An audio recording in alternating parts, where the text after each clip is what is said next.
A warm hello to all the learners. Dear learners, कुछ दिनों पहले यूकेपीएससी लेक्चरर का एग्ज़ाम हुआ था। तो आज का जो हमारा वीडियो बेस्ड है उस लेक्चरर मैथ्स के पेपर में जो क्वेश्चंस आए हुए थे, कुछ स्टार्टिंग के कुछ क्वेश्चंस उनको हम डिटेल में सॉल्व करने जा रहे हैं। अगर कंपैरेटिवली बात करें पुराने पेपर से, तो जो प्रीवियस ईयर्स में लेक्चरर मैथ्स के पेपर हुए हैं उससे कंपैरेटिवली पेपर टफ था, लेंदी था। और क्वेश्चंस का जो अगर हम बात करें, कट ऑफ की अगर बात करें, तो कट ऑफ बाकी सब्जेक्ट्स के कंपैरेटिवली मैथ्स में जो कट ऑफ जाएगी काफ़ी नीचे जाने वाली है। तो कुछ स्टार्टिंग के क्वेश्चंस हम इसमें सॉल्व करने जा रहे हैं। तो पहला क्वेश्चन जो है उसको स्टार्ट करते हैं। पहला क्वेश्चन है, इफ़ पहले क्वेश्चन की बात कर रहे हैं। If f from R to R, real number से रियल नंबर में आपको एक इंक्रीजिंग फंक्शन दिया हुआ है और उसकी कंडीशन ये दी है कि limit x tends to infinity f three x upon f x is equal to one. अगर ये कंडीशन है तो इसके अकॉर्डिंग आपको limit x tends to infinity f two x upon f x की वैल्यू निकालनी है। तो क्योंकि ये इंक्रीजिंग फंक्शन है, तो इसका मतलब एफ एक्स की जो वैल्यू है, एफ टू एक्स की जो वैल्यू है, एफ थ्री एक्स की जो वैल्यू है, इनमें क्या रिलेशन होगा? इसमें कुछ ऐसा रिलेशन होगा क्योंकि इंक्रीजिंग फंक्शन है ये। और इसके साथ साथ in F x, increasing function का मतलब क्या होता है कि फंक्शन की वैल्यू जो है, एक्स की वैल्यू अगर बढ़ रही है तो फंक्शन की वैल्यू भी इंक्रीज होते जाती है।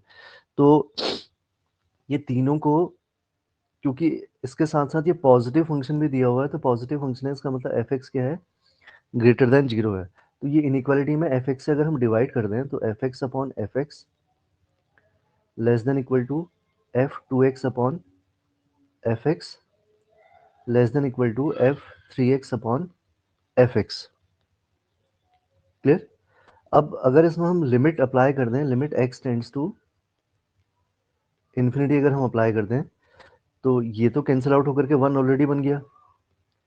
यहाँ आ जाएगा limit x tends to infinity f two x upon f x, और लास्ट वाला जो टर्म है f three x upon f x की जो लिमिट है इन्फिनिटी पे, वो कितनी दी है, वन। तो यहाँ से हमको ये पता लग रहा है कि ये जो फंक्शन जिसकी लिमिट हमको निकालनी है वो वन से बड़ा भी है, वन से छोटा भी है और वन के बराबर भी है। तो इन तीनों, ये जो इनइक्वालिटी हमें मिल रही है लास्ट में, इस इनइक्वालिटी को अगर हम इसका रिजल्ट निकालें, कंक्लूजन निकालें, क्योंकि x अगर less than equal to one, greater than equal to one कह रहे हैं, तो इसका मतलब x की वैल्यू भी वन हो जाएगी। तो इसका मतलब इसकी जो लिमिट है, इस लिमिट का आंसर क्या हो जाएगा, one. It means D option जो है इसका करेक्ट हो जाएगा। ठीक है, तो आगे बढ़ते हैं अगले क्वेश्चन की ओर। अगला क्वेश्चन क्या कह रहा है, देखिए, let f x plus y is equal to f x into f y. ये कंडीशन आपको दी हुई है for all real values of x and y. F five आपको टू दिया है, एफ डैश जीरो थ्री दिया है और एफ डैश फाइव आपको निकालना है। तो आप देखिए, f x plus y is equal to f x into f y आपको दिया हुआ है। अगर हम x की जगह पे जीरो रखें तो एफ जीरो, और y की जगह पे फाइव रखें तो क्या हो जाएगा, F zero into F five. तो यहाँ से आपको ये एफ जीरो प्लस फाइव क्या हो जाएगा, एफ फाइव, और इसको, इस पूरे टर्म को लेफ्ट साइड में लेके आएंगे तो एफ फाइव जो है कॉमन आ जाएगा और ब्रैकेट में बचेगा f zero minus one equals to zero. यहाँ से एफ फाइव क्योंकि टू है, तो इसका मतलब एफ फाइव तो जीरो हो नहीं सकता, तो जीरो कौन होगा, एफ जीरो माइनस वन, ये जीरो हो जाएगा। इट मीन्स एफ जीरो की वैल्यू कितनी आ गई, वन। अब हमसे वैल्यू पूछ रहा है एफ डैश फाइव की, तो एफ डैश फाइव का मतलब हो गया limit h tends to zero f five plus h minus f five upon h.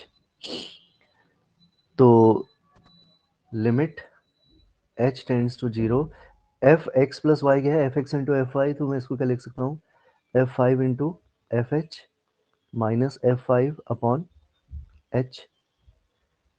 Clear? अब इसको आप देखिए,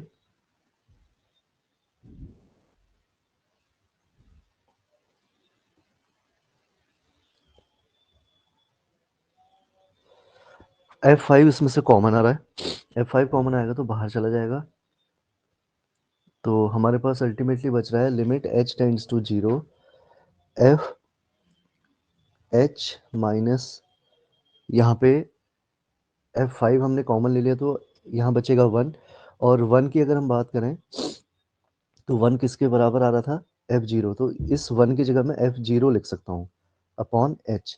तो ये जो पूरा लिमिट वाला टर्म बच रहा है इसको हम क्या लिख सकते हैं, आप सोचिए, ये बन जाएगा f डैश 0 के, और f डैश 0 कितना, F5 कितना है, F5 आपको क्वेश्चन में दिया हुआ है 2, और f डैश 0 आपको दिया हुआ है 3, तो ये कितना आ गया 6, यानी कि f डैश 5 की वैल्यू कितनी हो गई 6, it mean C is the correct answer.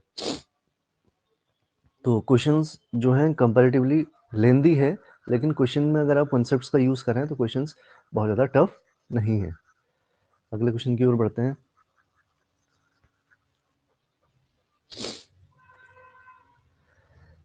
Third question में देखिए आप, dy अपॉन dx की वैल्यू ये दी हुई है, where n and m are positive integers दिए हुए हैं, और a b से बड़ा दिया हुआ है, तो आपको इसमें से करेक्ट ऑप्शन जो है वो सेलेक्ट करना है। ये जो फंक्शन है y, ये a पे मैक्सिमा होगा या मिनिमा होगा, जो भी है इसको हमको चेक करना है। तो dy अपॉन dx की अगर हम बात करें, dy अपॉन dx को हमको 0 रखना होगा, चाहे हमको मैक्सिमा निकालना है मिनिमा निकालना है, आपने पढ़ा हुआ है जूनियर 11th-12th में। तो x माइनस ए की power 2n, x minus b की power 2m plus 1 equals to 0। अब अगर यहाँ इनको आप 1 बाई 1 0 रखते हैं तो एक x इक्वल टू a मिलेगा आपको, एक x इक्वल टू b मिलेगा। अब इसमें क्या है देखिए आप, dy अपॉन dx को 0 रखने के बाद हमारी जो वैल्यूज आ रही हैं वो a और b मिल रही हैं। एक तरीका तो क्या है, आपको 1 बाई 1 इसमें a पे क्या है, एफ डैश ए माइनस एस, एफ डैश ए प्लस एच, इस तरीके से आप वैल्यूज निकाल सकते हैं। इसका एक तरीका, आसान सा तरीका क्या है, आप इस तरीके से चेक कर सकते हैं। अगर आपको इतना पूरा प्रोसीजर फॉलो नहीं करना है तो आप क्या करो, नंबर लाइन बनाओ, और नंबर लाइन में आपको दिया हुआ है बी जो है ए से छोटा है, और आप देखोगे कि बी से पहले, बी से छोटी कोई भी वैल्यू अगर आप रखते हो d y upon d x में, तो यहाँ नेगेटिव, यहाँ पॉजिटिव, और यहाँ पॉजिटिव। थोड़ा सा मैं जल्दी इस क्वेश्चन को सॉल्व कर रहा हूँ, डिटेल में बहुत ज़्यादा नहीं जा रहा हूँ। तो आप यहाँ से देख रहे हैं कि जो स्लोप है, d y upon d x का साइन हमने रखा, बी से छोटा रखा, आपको यहाँ चेक करना है। बी से छोटी वैल्यू मतलब, बी से छोटी का मतलब है कि वो ए से भी छोटी है, तो बी से छोटा कोई नंबर, इस वाले नंबर की बात करें तो ये नेगेटिव हो जाएगा, लेकिन इसकी पावर इवन है तो ये पॉजिटिव हो जाएगा। और बी से छोटा आप यहाँ रखोगे तो ये नेगेटिव आएगा, और इसकी पावर ऑड है, तो ऑड पावर अगर नेगेटिव नंबर की करते हैं तो नेगेटिव आता है। तो पहला पॉजिटिव था, दूसरा नेगेटिव था, दोनों को मल्टीप्लाई करोगे तो नेगेटिव आएगा। इस तरीके से आप इसके साइन चेक कर सकते हैं। और आप यहाँ से देखें तो बी पे, बी से पहले नेगेटिव है स्लोप और उसके बाद पॉजिटिव है, इसका मतलब x इक्वल टू बी पे ये क्या हो गया, मिनिमम हो गया। तो x इक्वल टू बी पे मिनिमम, इसका डी ऑप्शन इसमें दिया हुआ है। ठीक है, आगे बढ़ते हैं अगले क्वेश्चन की ओर। आपको 2f(x) is equal to 3f(1 upon x) is equal to x square दिया हुआ है। इसमें 2f(x) is, sorry, minus 3f(1 upon x) is equal to x square दिया हुआ है। x को अगर हम 1 अपॉन x से रिप्लेस करेंगे तो 2f(1 upon x minus 3f(x) is equal to 1 upon x square हो जाएगा।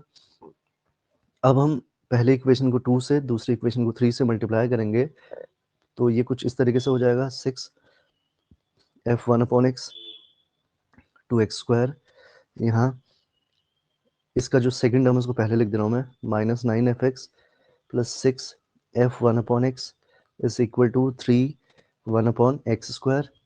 और अब क्या करते हैं, इनको ऐड कर देते हैं, तो ऐड करने पे क्या हो जाएगा, minus 5f(x) is equal to 2x square plus 1 upon x square. आपको निकालना क्या है, f2 निकालना, तो x की जगह पे 2 रख लेते हैं। f2 is equal to 2 into 2 into 2 8 हो गया, और ये 3 अपॉन 4 हो गया। तो इसको आप सॉल्व करिए तो F2 आपको यहाँ से मिल जाएगा -7/4। तो -7/4 जो है बी ऑप्शन इसका करेक्ट हो जाएगा। ठीक है, थोड़ा सा मैं जल्दी क्वेश्चन को सॉल्व कर रहा हूँ, हो सकता है कैलकुलेशन कहीं पे मिस्टेक हो जाए, तो आप इसको थोड़ा ध्यान से देख लीजिएगा। तो फिलहाल 4 क्वेश्चंस हमने सॉल्व कर लिए हैं, और क्वेश्चंस को सॉल्यूशन देखने के बाद आपको लग रहा होगा कि क्वेश्चन बहुत ज़्यादा टफ नहीं है, थोड़ा सा कॉन्सेप्चुअल है, थोड़ा सा कंपैरेटिवली लेंथी क्वेश्चंस हैं। आगे बढ़ते हैं। जो नेक्स्ट क्वेश्चन है, if a curve is continuous between 2 points A and B, continuous दिया हुआ है, यूनिक टेंजेंट मतलब इसका डिफरेंशिएशन भी एग्जिस्ट कर रहा है, then there exists at least one point on the curve lying between A and B where the tangent is parallel to the chord AB। ये कौन सी थ्योरम है आपको बताना है, तो ये लैग्रांज मीन वाली थ्योरम है, ये आप लोगों को पता है। नेक्स्ट अगला क्वेश्चन है, sin x plus y is equal to log x plus y, इससे dy अपॉन dx निकालना है। ये बड़ा इजी सा क्वेश्चन है, आपने जब तैयारी करी होगी तो ये क्वेश्चन आपने 100% ये क्वेश्चन आपको आया होगा प्रैक्टिस में, क्योंकि ये शायद एनसीईआरटी का क्वेश्चन है। cos x plus y is, मैं इसको डिफरेंशिएट कर रहा हूँ, 1 plus d y upon d x हो जाएगा यहाँ, और इसको डिफरेंशिएट करोगे तो 1 upon x plus y, 1 plus d y upon d x. तो इसको लेफ्ट साइड में ले जाएंगे, कॉमन लेंगे तो d y upon d x यहाँ से आपको मिल जाएगा -1। -1 मीन्स फर्स्ट ए ऑप्शन इसका करेक्ट हो जाएगा। क्लियर, आगे बढ़ते हैं अगले क्वेश्चन की ओर।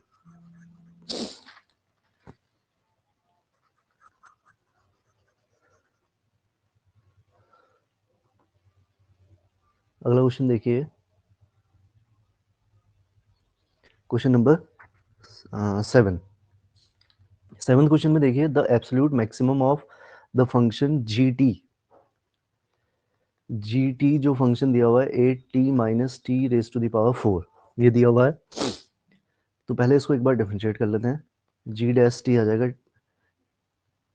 सॉरी 2 माइनस, एक मिनट, ये 8t था, तो ये 8 माइनस 4t क्यूब हो जाएगा।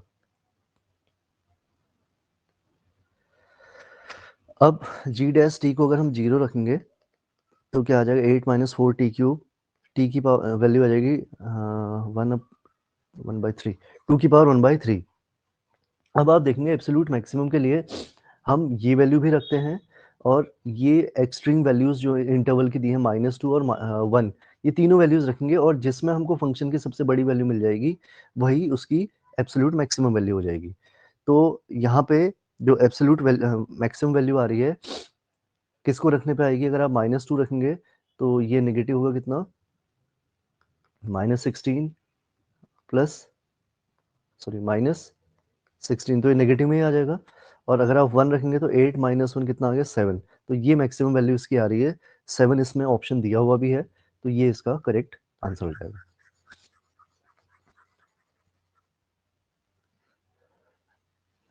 नेक्स्ट क्वेश्चन, ये ग्रेटेस्ट इंटीजर फंक्शन है, इसमें आपको बताना है kind of discontinuity. Kind of discontinuity के लिए पहले इस फंक्शन को आपको डिफाइन करना पड़ेगा, तो काफ़ी लेंदी प्रोसीजर हो जाएगा ये। अगर इसमें बात करें तो रिमूवेबल सिंगुलरिटी इसमें, सॉरी, डिसकंटिन्यूटी होती है। ग्रेटेस्ट इंटीजर फंक्शन के बारे में पहले आपको नॉलेज होनी चाहिए कि ग्रेटेस्ट इंटीजर फंक्शन होता क्या है, और उसके बाद ये फंक्शन जो है इसको आपको डिफाइन करना आना चाहिए। नेक्स्ट, एफ एक्स मान लेते हैं इसको, इसकी मैक्सिमम वैल्यू आपको निकालनी है, तो आपको पता है इसको डिफ्रेंशिएट करना होता है। तो ये जो एफ एक्स है, इस एफ एक्स को मैं कुछ इस तरीके से लिख सकता हूँ, 1 plus 4, 1 plus x plus 5 plus x. मैंने इसको थोड़ा सा सिंप्लीफाइड वे में लिख दिया। अगर आप एलसीएम लेकर के इसको ऐड करेंगे तो फिर से आपको यही फंक्शन मिल जाएगा, ये 1 प्लस एक्स हो जाएगा। यहाँ एलसीएम लोगे तो 1 प्लस एक्स, आप इसको पूरा ट्राई करिएगा, तो ये फिर से वही फंक्शन बन जाएगा। अब इसको डिफरेंशिएट, ये मैंने इस फॉर्म में लिखा है इसलिए क्योंकि इसको डिफरेंशिएट करना अब आसान हो जाएगा। इसकी बात करें तो ये 1 प्लस 5 प्लस एक्स क्या हो जाएगा, 6 plus x plus 4 upon 1 plus x. F dash x निकालेंगे तो इसका डिफरेंशिएशन 1, और इसका हो जाएगा 4/1 प्लस एक्स का होल स्क्वायर, और ये माइनस आ जाएगा यहाँ पे। फॉर मैक्सिमा और मिनिमा इसको जीरो रखेंगे हम, तो जीरो रखने पे इक्वेशन हो जाएगी x square plus 2x minus 3 is equal to zero. इसको फिर से फैक्टराइज करोगे तो x के आपको दो वैल्यूज क्या क्या मिलेंगे, एक -3 और एक 1। अब f डबल डैश x निकालोगे आप, तो ये भी जीरो हो गया, और ये हो जाएगा 8/1 प्लस एक्स का whole cube. f double dash -3 अगर आप निकालते हो तो ये जीरो से छोटा आएगा, और f डैश 1 निकालते हो तो जीरो से बड़ा आएगा। तो आपको क्या निकालना है इसमें, इसकी मिनिमम वैल्यू। और आपको पता है कि जब f डबल डैश x जो है किसी पर्टिकुलर पॉइंट पे जीरो से बड़ा आता है तो वहीं पे उसकी वैल्यू मिनिमम होती है, तो यानी कि 1 पे इसकी वैल्यू मिनिमम होगी, और मिनिमम वैल्यू निकालने के लिए x की जगह पे 1 रख देते हैं। तो 5 + 1 2 + 1 अपॉन 4, 6 इंटू 3 अपॉन 4, तो कितना हो जाएगा ये, सॉरी अपॉन में 2 आएगा, 2 से ये कैंसिल हो गया, 3 टाइम्स 9। तो सी ऑप्शन इसका करेक्ट ऑप्शन हो जाएगा। ठीक है, तो इसमें थोड़ा-सा आपको कांसेप्ट ये लगाना था कि फंक्शन जो आपको दिया हुआ है, उसको हम अगर इस फॉर्म में ब्रेक करके लिख दें, तो इसको डिफरेंशिएट करना और इसका मैक्सिमा या मिनिमा का पॉइंट निकालना बड़ा आसान हो जाएगा। नेक्स्ट क्वेश्चन, 10th क्वेश्चन की अगर हम बात करें तो देखिए आपको एक फंक्शन की डोमेन दी है -4 से 2, और यहाँ से मैपिंग हो रही है रियल नंबर में। तो इस फंक्शन में आपको ये पूछ रहा है कि ये जो फंक्शन है, ये कौन सी इस चारों कंडीशंस में से कौन सी कंडीशन को फॉलो कर रहा है। तो ये बहुत ज़्यादा लेंदी हो जाएगा अगर मैं इसमें डिटेल में जाना चाहूँ तो। -4, 2 पे अगर इसको हम डिफाइन करेंगे तो ये कहाँ कहाँ पे डिफाइन होगा, -4 से -3, -3 से 1, और 1 से 2। इस केस में बात करें तो -x+1 -x-3 -x+1 plus x+3 हो जाएगा फंक्शन, और ये हो जाएगा x-1 प्लस x+3। फिर आपको क्या करना है, हर एक पॉइंट पे जैसे यहाँ पे इसमें ऑप्शंस के अकॉर्डिंग आपको चलना होगा। तो 1 पे इसकी डिफरेंशियबिलिटी चेक करनी है, तो लेफ्ट हैंड डेरिवेटिव और राइट हैंड डेरिवेटिव 1 पे निकालना है आपको। ये आई थिंक यहाँ पे शायद ये इक्वल नहीं आ रहा है, तो एक बार चेक कर लीजिए आप, ये ऑप्शन भी इसका करेक्ट नहीं है। ऐसे -3 पे left hand derivative right hand derivative निकालना है, तो ये भी सेटिस्फाई नहीं हो रहा। अगर यही दोनों ऑप्शन, अगर पहले दो ऑप्शन गलत हो गए तो रोलिस थ्योरम तो अपने आप ही डिस्कार्ड हो गई, क्योंकि -3 और 1 के बीच में ये फंक्शन डिफरेंशिएबल कंटिन्यूस होना चाहिए क्लोज इंटरवल में, तो डिफरेंशिएबल नहीं आ रहा तो कंटिन्यूस कहाँ से होगा। तो आई थिंक इसका ऑप्शन डी करेक्ट हो जाएगा, क्योंकि ये कंडीशंस और फॉलो नहीं कर रहा है। तो एक बार इसका डेरिवेटिव आप निकाल करके चेक जरूर कर लें। फंक्शन डिफाइन करना इसमें सबसे मेन है, फंक्शन डिफाइन करना आपको आना चाहिए। Modulus function, greatest integer function, बहुत ही इंपॉर्टेंट क्वेश्चन ये इस टाइप के माने जाते हैं। नेक्स्ट ये बहुत आसान सा क्वेश्चन है, इसकी लिमिट इनडिटर्मिनेट फॉर्म का क्वेश्चन है, तो एल हॉपिटल रूल से इसको ऊपर नीचे डिफरेंशिएट करना पड़ेगा आपको, क्योंकि ये 0/0 की फॉर्म आ रही है। तो पहली बार डिफरेंशिएट करोगे तो सेक स्क्वायर एक्स, ये कॉस एक्स, और अपॉन में 3x स्क्वायर। फिर से ये 0/0 की फॉर्म आ रही है, फिर से फॉर्मूला लगाओगे आप, तो 2 sec square x into tan x, और इसका हो जाएगा साइन एक्स अपॉन 6। ये फिर से 0/0 की फॉर्म आ रही है, फिर से इसको डिफरेंशिएट करेंगे, तो ये आ जाएगा 2 सेक की power 4x plus 4 sec square x tan square x plus cos x, और 6x होगा, यहाँ पे आ जाएगा 6। अब लिमिट अगर आप लगाओगे तो ये 2 और लास्ट वाला 1/6, यानी कि 3/6 मीन्स 1/2। तो 1/2 डी ऑप्शन इसका करेक्ट हो जाएगा। ठीक है, नेक्स्ट क्वेश्चन की ओर बढ़ते हैं।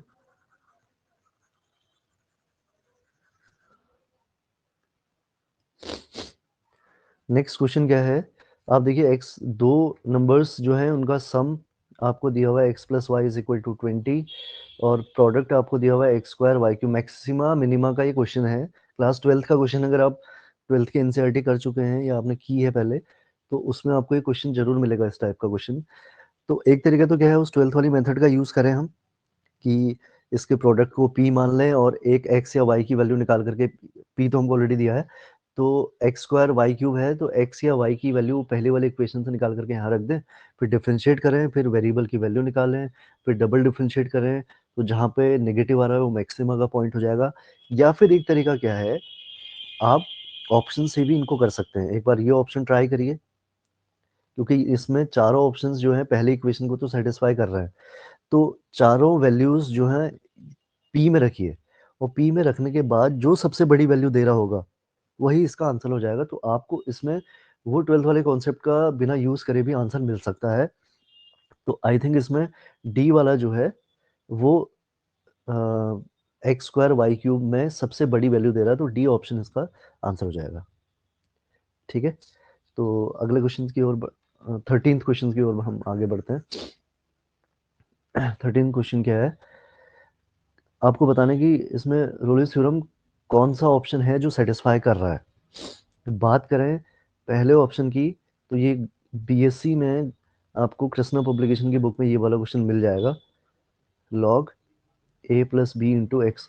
रोलिस थ्योरम क्या कहती है कि फंक्शन क्लोज इंटरवल में कॉन्टिन्यूस होना चाहिए, ओपन इंटरवल में डिफरेंशिएबल होना चाहिए, और एक्सट्रीम वैल्यूज पे फंक्शन की वैल्यू जो है वो बराबर होनी चाहिए। तो लॉगरिथम फंक्शन है तो कॉन्टिन्यूस भी होगा, डिफरेंशिएबल भी होगा। और थर्ड कंडीशन क्या है, एफ ए निकालते हैं हम। एफ ए अगर हम निकालेंगे तो log A square plus A B, और ये भी A square plus A B आ जाएगा, कट गया 1, लॉग 1 की वैल्यू 0। एफ बी अगर हम निकालें तो क्या हो जाएगा, log b square plus A B, और a b plus b square, तो ये भी कट गया 0। तो ये दोनों वैल्यूज बराबर आ रही है, देखिए अब। तो रोलिस थ्योरम की तीनों कंडीशन सेटिस्फाई कर रहा है ये फंक्शन, तो इसका मतलब ए ऑप्शन इसका करेक्ट हो जाएगा। बाकी ऑप्शन जो है आप इसी तरीके से चेक कर सकते हैं। अगर हम लास्ट ऑप्शन की बात करें तो यहाँ पे एफ एक्स क्या है, कॉस 1/x। इसमें आप एफ -1 और F1 निकालोगे वो तो बराबर आएगा, लेकिन इसको अगर आप डिफ्रेंशिएट करेंगे तो साइन 1/x और -1/x², तो ये प्लस का ही आ जाएगा क्योंकि दो माइनस आएंगे। ये x इक्वल टू 0 पे डिफरेंशिएबल, मतलब x इक्वल टू 0 अगर इसमें रखोगे तो ये डिफाइन नहीं हो पाएगा। तो इसका मतलब एफ एक्स जो है 0 पे डिफाइन नहीं हो पा रहा है, और यहाँ पे इंटरवल -1 से +1 का दिया है। तो इसके बीच में एक पॉइंट 0 आपको ऐसा मिल रहा है जहाँ पे फंक्शन डिफरेंशिएबल नहीं है, तो इसका मतलब रोलिस थ्योरम की कंडीशन यहाँ पे सेटिस्फाई नहीं हो पाएंगी। तो ए ऑप्शन में यहाँ पे तीनों कंडीशन सेटिस्फाई हो जा रही, तो ए ऑप्शन इसका करेक्ट हो जाएगा। ठीक, आगे बढ़ते हैं अगले क्वेश्चन की ओर। अगला क्वेश्चन तो बहुत ही आसान क्वेश्चन है, ये आपका 12th क्लास का क्वेश्चन है, एनसीईआरटी में आपको ऐसा क्वेश्चन मिल जाएगा। x की पावर y की पावर x इक्वल टू 1, आपको पता है इसमें लॉग दिया जाता है, y log x plus x log y is equal to 0 हो गया, log 1 0 होता है। अब इसको डिफरेंशिएट कर लो, y upon x plus log x dy upon d x plus x upon y dy upon d x plus log y। dy upon d x हम इसमें से कॉमन ले लेते हैं, log x अपॉन वाई, और जो dy अपॉन डी एक्स वाली term नहीं है उनको राइट साइड में ले जाते हैं, minus y upon x minus log y. तो d y upon d x हमको यहाँ से क्या मिल जाएगा, minus y y plus log y upon x y plus y log x plus x. तो इसमें ऑप्शन आप देखिए, सी ऑप्शन इससे मैच कर रहा है, तो सी इसका ऑप्शन हो जाएगा। बहुत ही आसान क्वेश्चन है आपका आया हुआ है। आगे बढ़ते हैं अगले क्वेश्चन की ओर।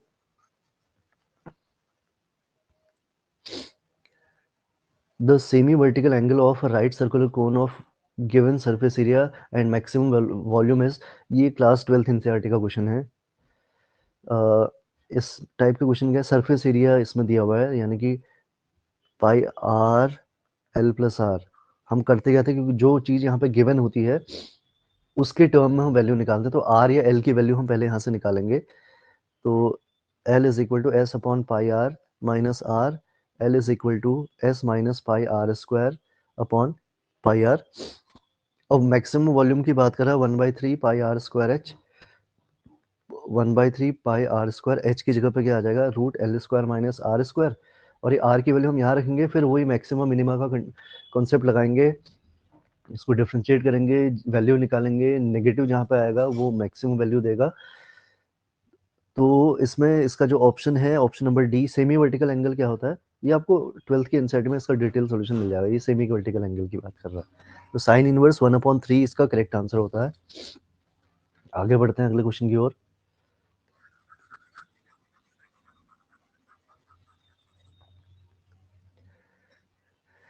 Let f double dash x is continuous on closed interval a comma b. fx has 3 zeros in a comma b. fx के 3 जीरोस हैं a comma b में, तो इसके जीरोस हम मान लेते हैं कि x y z जो है इसके 3 जीरोस हैं, और क्योंकि एक्स वाई जेड जो है ए और बी के ही बीच में होंगे, तो हम ये इस तरीके से मान लेते हैं कि x less than equal to y less than equal to z less than equal to B. ठीक है, इतना क्लियर है कि ये ए और बी के बीच में होंगे, तो हम ये मान लेते हैं कि एक्स वाई जेड में ये रिलेशन है। अब आप देखो, क्योंकि एक्स वाई जेड इसके 3 जीरोस हैं, तो एफ एक्स भी जीरो होगा, एफ वाई भी जीरो होगा, और एफ जेड भी जीरो होगा। अब हम अगर इस इंटरवल की बात करें, एक्स कॉमा वाई इंटरवल की बात करें, क्योंकि ये फंक्शन जो आपको दिया हुआ है, ये function x comma y continuous होगा, डिफरेंशिएबल होगा, और एक्स कॉमा वाई पे फंक्शन की वैल्यू क्या है, जीरो है, बराबर है, यानी कि f x equal to f y है। इसी तरीके से वाई कॉमा जेड में भी एफ एक्स क्या है, कंटिन्यूस है, डिफरेंशिएबल है, और f y comma f z जो है ये दोनों वैल्यूज क्या है, जीरो है, तो बराबर है। तो रोलिस थ्योरम की कंडीशन सेटिस्फाई हो रही है, तो रोलिस थ्योरम की कंडीशन सेटिस्फाई हो रही है, तो it means x comma y के बीच में एक पॉइंट पी ऐसा जरूर एग्जिस्ट करेगा जहाँ पे एफ डैश पी क्या होगा, जीरो होगा। रोल्स थ्योरम आपको पता होगी, और यहाँ पे हम रोल्स थ्योरम लगाएंगे तो y कॉमा जेड के बीच में एक पॉइंट q ऐसा जरूर मिलेगा जहाँ पे फंक्शन का डिफरेंशिएशन जीरो होगा। अब हम p कॉमा q इस इंटरवल को सेलेक्ट करते हैं। इस p कॉमा q के इंटरवल में फिर से रोलिस थ्योरम अप्लाई हो जाएगी, फंक्शन कॉन्टिन्यूस, डिफरेंशिएबल, और f डैश, अब किस फंक्शन की बात हो रही है, f डैश x की बात हो रही है, हाँ, अब एफ एक्स की बात नहीं हो रही है। एफ डैश पी और एफ डैश पी क्यू क्या है, जीरो है, दोनों बराबर हैं, तो Rolle's theorem satisfy, रोलिस theorem satisfy, तो इसका मतलब एक पॉइंट आर जो है पी कॉमा क्यू के बीच में होगा जहां पे इस फंक्शन का डिफरेंशिएशन जीरो होगा।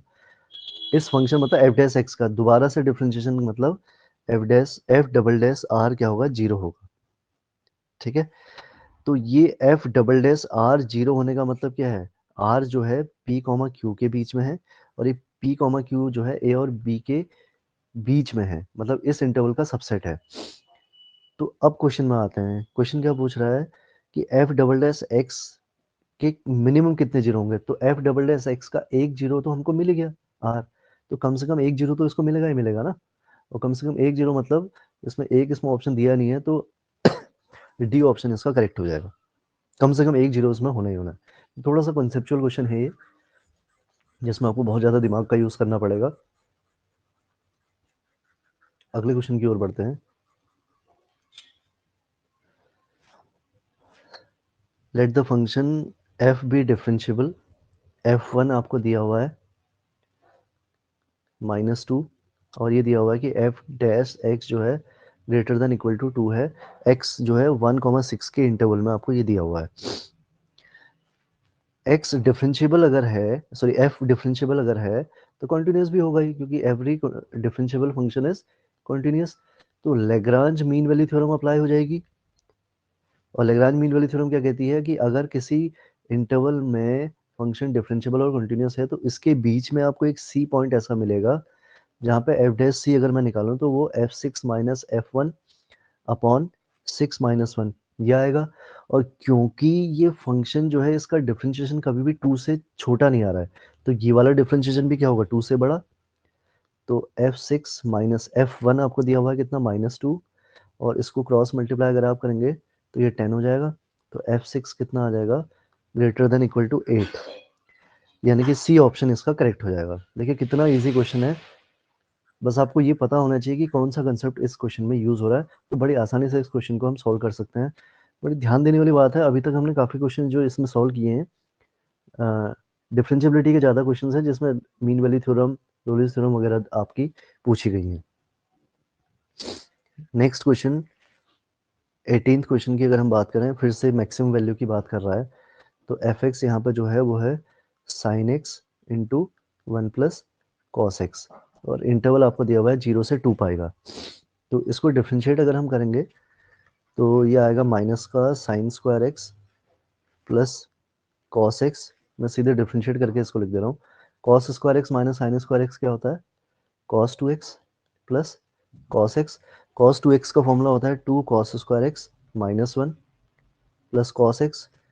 तो 2 कॉस स्क्वायर एक्स, ये कॉस एक्स को मैं लिख सकता हूँ 2 cos x minus cos x और माइनस 1। अब इसकी स्प्लिटिंग आराम से हो जाएगी 2 कॉस एक्स माइनस 1 और एक फैक्टर आया इसका cos x plus 1। Maxima minima अगर हमको निकालना है तो एफ डैश एक्स को 0 रखना होता है। तो यहाँ से हमको कॉस एक्स इक्वल टू 1/2 मिल रहा है और एक कॉस एक्स इक्वल टू -1। तो -1 और 1/2 में ऑब्वियसली 1/2 बड़ा है, तो इसका मतलब मैक्सिमम वैल्यू इसकी कब आएगी? जब x क्या है, यहाँ से cos x इक्वल टू 1/2 का मतलब x इक्वल टू π/3 और π/3 इसके बीच में भी आ रहा है। तो अब आप f π/3 अगर निकालेंगे तो sin π/3 कितना होता है? √3/2 प्लस cos π/3 हो गया 1/2। तो ये आ जाएगा 3√3/4, यानी कि ऑप्शन नंबर ए इसका करेक्ट हो जाएगा। ठीक है, आगे बढ़ते हैं। 19 क्वेश्चन की ओर अगर हम देखें तो ये आसान सा क्वेश्चन है। आपको ये बताना है कि इसमें जो सॉल्यूशन है वो बाउंडेड है या नहीं है। ये जो z है इसको ऑब्जेक्टिव फंक्शन बोलते हैं और ये कंस्ट्रेंट्स आपको दी हुई हैं। तो इसमें आपको ग्राफ प्लॉट करना होता है। पहले वाले ग्राफ की बात करें तो x को ये x1 है और ये x2 है। x1 को ये कहाँ पे कट कर रहा है? 7 पे, और x2 को 3.5 पे। तो अगर आप इसमें देखें रीजन की अगर हम बात करें तो अगर हम 0 0 इसमें रखते हैं तो 0 0 इसको सेटिस्फाई नहीं कर रहा है, तो इसका बाहर का रीजन इसका आंसर हो जाएगा इस वाले का। अब x1 minus x2 less than equal to 4 का मतलब x1 को 4 पे, x2 को -4 पे ये कट करेगा। कुछ इस तरीके की कंडीशन आ जाएगी। इसमें 0 0 रखेंगे तो 0 0 सेटिस्फाई कर रहा है, तो ये वाला रीजन आ जाएगा। ठीक है, और x1 और x2 जो है वो दोनों क्या है? 0 से बड़े हैं। तो 0 से बड़े होने का मतलब क्या है? अब जो कॉमन पोर्शन है वो कॉमन पोर्शन में पॉजिटिव वाला कॉमन पोर्शन, यानी कि ये वाला पोर्शन इसका सॉल्यूशन हमको देगा। ठीक है, इसका सॉल्यूशन देगा। तो मैक्सिमाइज करना, तो ऑब्वियसली मैक्सिमाइज करने के लिए रीजन जो है वो बाउंडेड तो नहीं आ रहा है, अनबाउंडेड आ रहा है। तो अनबाउंडेड यानी कि ए इसका आंसर हो जाएगा। ठीक है, अगला क्वेश्चन ये भी लीनियर प्रोग्रामिंग का है। x1 x2 1 1 पे कट कर रहा है एक ग्राफ, और 0 0 रखने तो बाहर का पोर्शन आएगा, और दूसरा क्या है? x1 को 10 पे और इसको 5 पे, इस तरीके का पोर्शन ये सेटिस्फाई कर रहा है। तो कॉमन रीजन जो आएगा वो, और तीसरी कंडीशन क्या है? x2 less than equal to 4, यानी कि ऐसे करके ये जाएगा, और 0 रखेंगे तो इसको सेटिस्फाई कर रहा है। और अगली कंडीशन क्या है? x1 x2 जो है ग्रेटर देन इक्वल टू 0 है। तो कॉमन पोर्शन जो है हमारा वो ये कुछ ऐसे आ जाएगा। ये पॉइंट 1,0, ये पॉइंट 10,0, ये पॉइंट 2,4, ये पॉइंट 0,4, ये और ये पॉइंट हो गया आपका 0,1। ये सारे पॉइंट्स आपको रखने हैं इसमें, और जो वैल्यू मिनिमाइज कर देगी इसको, जो वैल्यू सबसे छोटी वैल्यू देगी, वही आपका क्या हो जाएगा? आंसर हो जाएगा। मिनिमाइज इसको करना है, तो ये पॉइंट्स आप इसमें रख के देखिए, जो भी इसको सेटिस्फाई करेगा वही इसका आंसर हो जाएगा। तो स्टार्टिंग के ये हमने क्वेश्चंस जो एग्जाम में पूछे गए थे वो किए हैं, थोड़ा जल्द जल्द हमने इनको सॉल्व किया है। तो हो सकता है कहीं पे कैलकुलेशन की मिस्टेक हो तो आप उसको माइंड न करें। तो आगे देखते हैं, कुछ क्वेश्चंस जो इसके आगे के क्वेश्चंस हैं उनको हम बाद में कोशिश करेंगे।